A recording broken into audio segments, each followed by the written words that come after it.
Coco, safely through to the third round. How do you feel the match went for you today? Yeah, it was a difficult match, obviously, today. Last time I played her, it was she controlled the match. So today was just trying to learn, I guess, how to win against her. Previous times we played that I won, I think we're on clay. So I think today was just more so trying to figure out the recipe on a different surface. How do you sort of make that mid-match? Okay. How do you make that mid-match adjustment in a match like that where, you know, someone who has played you hard before, how do you kind of like recenter yourself and then make that mid-match adjustment? Yeah, I think, I felt like I was playing good tennis, and then I had the loose game that got broken in the first, and I think I just let that get away from me instead of trying to figure out a way to stay in that set. So yeah, the second set I felt like I kept getting a bunch of break chances in the first, and a couple of them were unlucky with flat courts, and a couple of them I just wasn't quite aggressive enough. So I think for the second, the idea was just to take my opportunities when I had them, and yeah, she played some great tennis. Honestly, I thought she just takes the ball so early, so and she has good timing, so you feel like you hit the ball deep, and most people will take a couple steps back to, you know, that's how most people are taught to play, and she's the opposite. So I think for me, it was just expecting every ball to come back way, I guess, more offensively than I guess you normally would against most other opponents.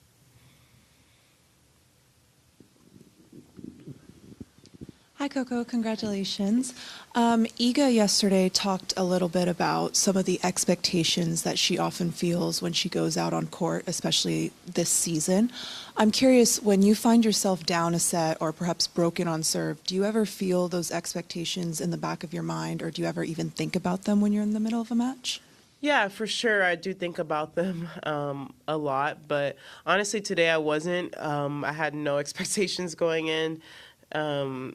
Most of my team didn't even want me to play this tournament, but I just kind of vetoed that. So I think I just went into it like every match as a positive. So I think that's why today I didn't. But also I kind of wanted to prove them wrong. So I really wanted. That's what I was thinking about, honestly, when I went down the break. I think was just I didn't want them to be like, well, told you. But yeah, so I feel like I have to win a few more matches to prove them wrong, but I am happy with how today went. Hi, congrats. About your arm injury, you said that nothing was shown on the MRI, but do you still feel some like a pain, or do you hesitate to use your arm? Yeah, I mean, I do feel it sometimes. I felt it a little bit today, and I took some Advils. So, yeah, but it's definitely not as intense as it was in Indian Wells. And it's such a weird thing because I've practiced and have not felt it, and sometimes all of a sudden a shot, you just feel it. And, yeah, I said it's a nerve thing, so I don't really know. I guess what we've been doing has been working, which is just needling and a lot of soft tissue work and stuff. So I've definitely gotten better and went from feeling it a lot to not a lot, or God, sorry, feeling it a lot to a little bit. But yeah, I think it'll get better. I mean, it's just so weird because it is my left arm, and yeah, I don't know. Every time I talk to some professional about it, I'm like, it's like the weirdest thing because my whole life you would think it would be my right arm. But yeah, I think it's just something that I take day by day, and right now the plan is just to continue to play, and if I ever feel like it's getting worse and trending in the wrong direction, I'll pull the plug. Congrats on the win, Coco. Given that you are from Live in Delray, I'm curious what it feels like to play somewhat of a hometown tournament and to have the crowd, family, friends, and like if it affects your routine at all being closer to home.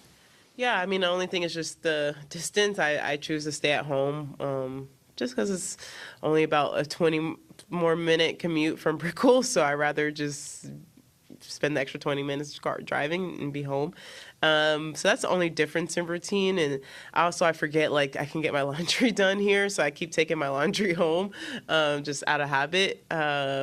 And then also just seeing my brothers today. I threw some footballs throws with my brothers and with my brother before the warm up, and hearing my other brother's voice. He was really loud today. At one point, it like scared me. So it's just trying. They don't know. They do know tennis etiquette, but I guess they don't care because they've been around tennis their whole lives. But he just screams really loud. But no, I think the biggest thing is just wanting to do really well in front of your family. And I had to remind myself today that they're always watching, regardless if they're in person or not. So I try to take that pressure off. I guess talking about the crowd, I don't know if you saw, but Rory McIlroy, the Masters champion from last year, was watching your match for a little bit. No, I didn't. Oh, That's cool. Yeah. Are you a golf fan, or what? No, I'm not, but I do know who he is, so that's cool. Yeah, I didn't notice, but yeah, that's pretty cool. I think he's one of the few people that I would recognize out of golf. Maybe Nelly Korda, obviously Tiger Woods. There's probably a few. Jack Nicklaus, is he a golfer too? Yeah, there's a few names that. He's a golfer. Yeah, there's a few names that I recognize, but I'm sure my dad would probably be more enthusiastic. But that's pretty cool, though. Sorry, just one quick follow-up about your next match, not about golf. But Alicia Parks will be your next opponent. I know you played her at AO, I think, a couple years ago. Yeah. And, just what are your thoughts about playing her, in the next round? Yeah, Alicia and I have known each other forever, so it's always cool to play her.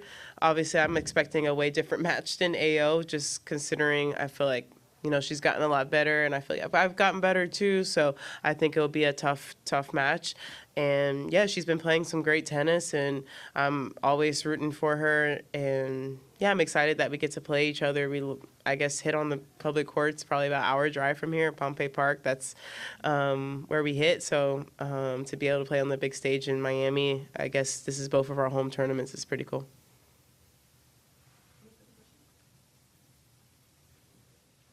Sorry, this question is a little bit off the topic, but you are open to talk about any kind of subject, like sometimes politics and stuff. Mm-hmm. I was wondering where that kind of like a knowledge or that kind of a brave came from your family, or can you talk a little bit about that? Yeah, I think from my family. I think you just grew up, I think, with strong influences in your family. My grandmother actually integrated public school in Delray Beach. She was the first Black student to attend that school.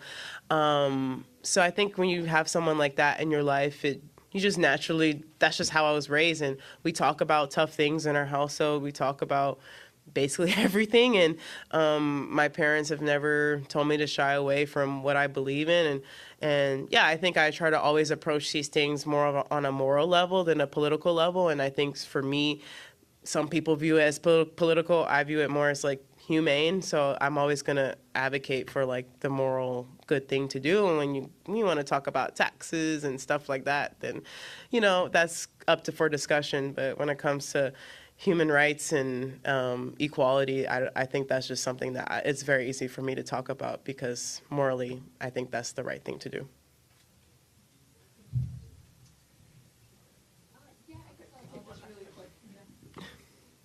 I was actually just going to go back to your response about, so your team didn't want you to play and you kind of wanted to prove them wrong. Mm-hmm. Do you kind of feed off that sort of energy of proving people wrong a little bit? Like, is that something that not that you like to do, but you kind of feed off that energy? Yeah, I think so. I mean, even last year, my team didn't want me to go to China, and then I semied and won there, so I don't know. Maybe I guess it's a thing. I mean, my parents would definitely tell you I'm stubborn and I will stand on my hill. I'll die on my hill. So I think I'm just that type of person, and maybe it does make me play better. But no, I obviously take the considerations of my team, and I did consider it.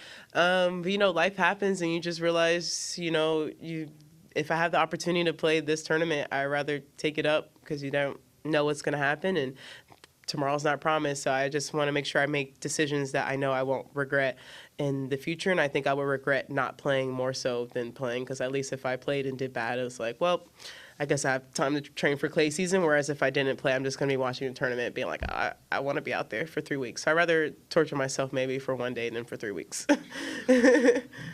Thank you.